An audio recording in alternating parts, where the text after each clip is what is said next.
All societies impose social controls on their citizens to some degree. They monitor and regulate behavior formally and informally. This is one of the most important prerogatives of political leaders.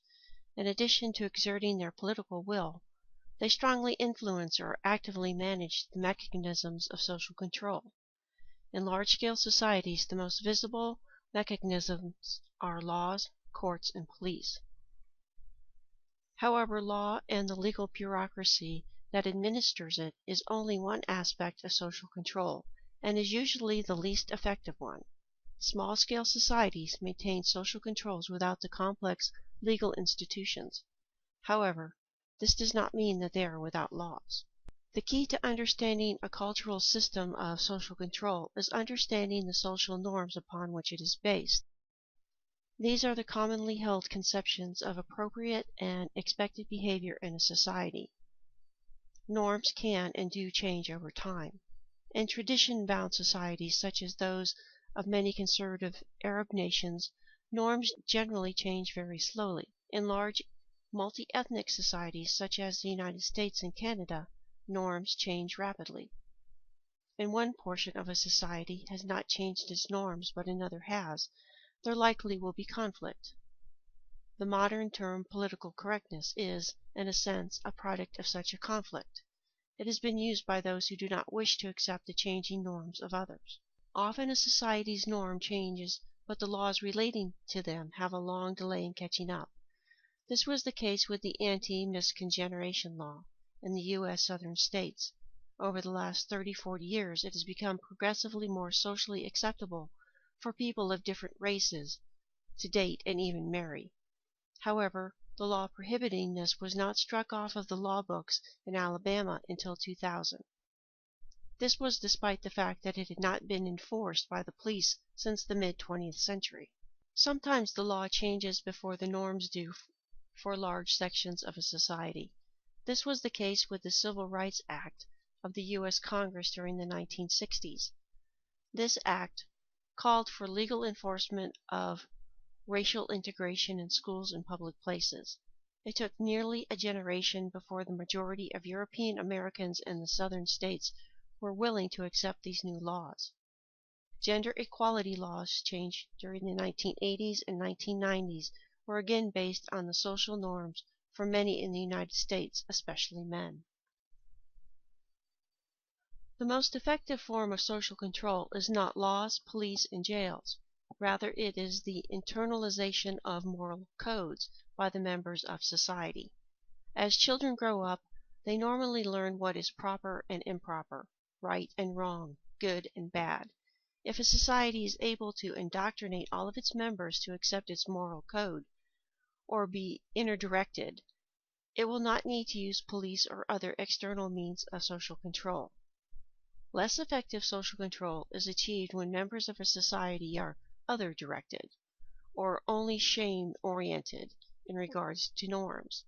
For such people, right and wrong are more ambiguous, and they normally only feel bad when they get caught and are publicly shamed for deviating from the norms.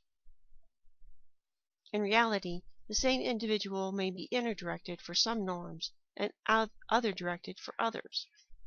For instance, most North American drivers regularly exceed the legal speed limit and don't feel bad about it unless they are caught by a policeman.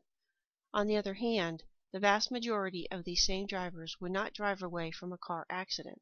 As a result, police do not spend much time watching for hit-and-run accidents, but they do work hard at catching speeders.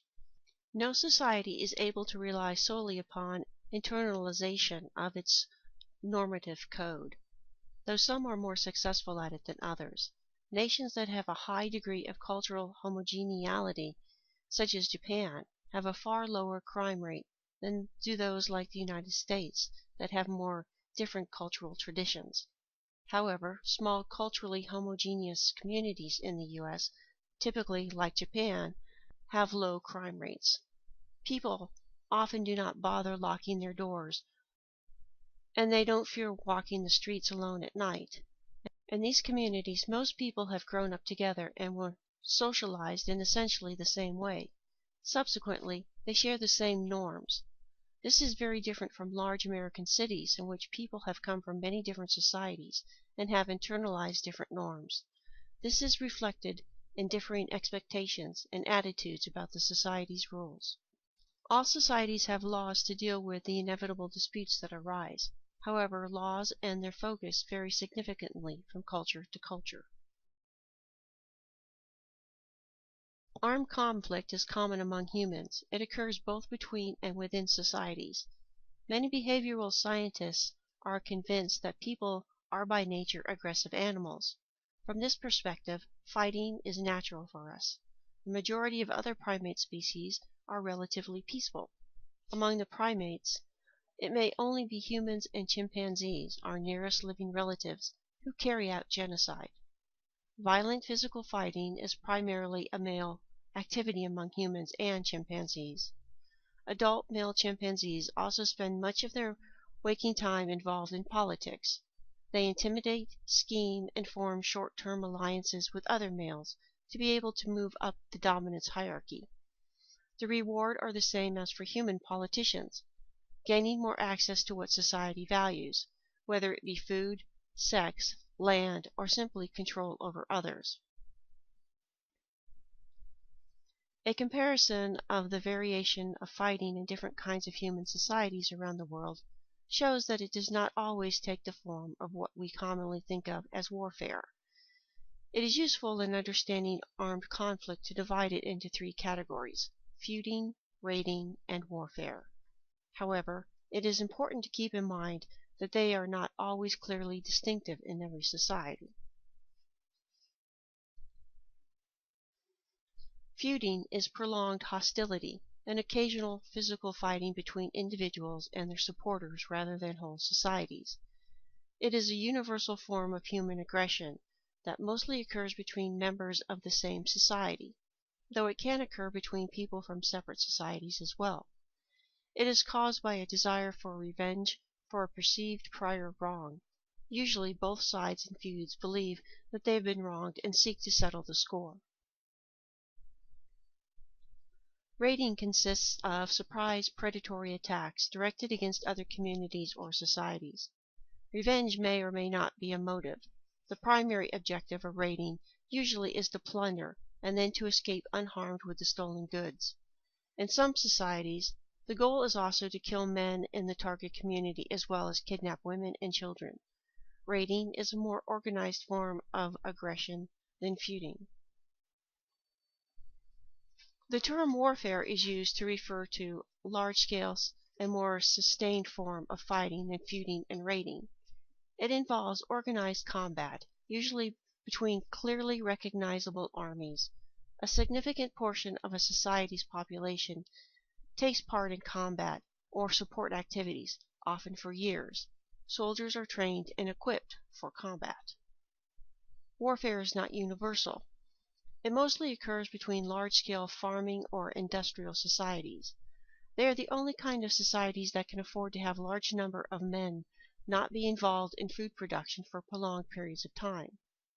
Warfare has been virtually absent among small-scale societies, especially pedestrian foragers.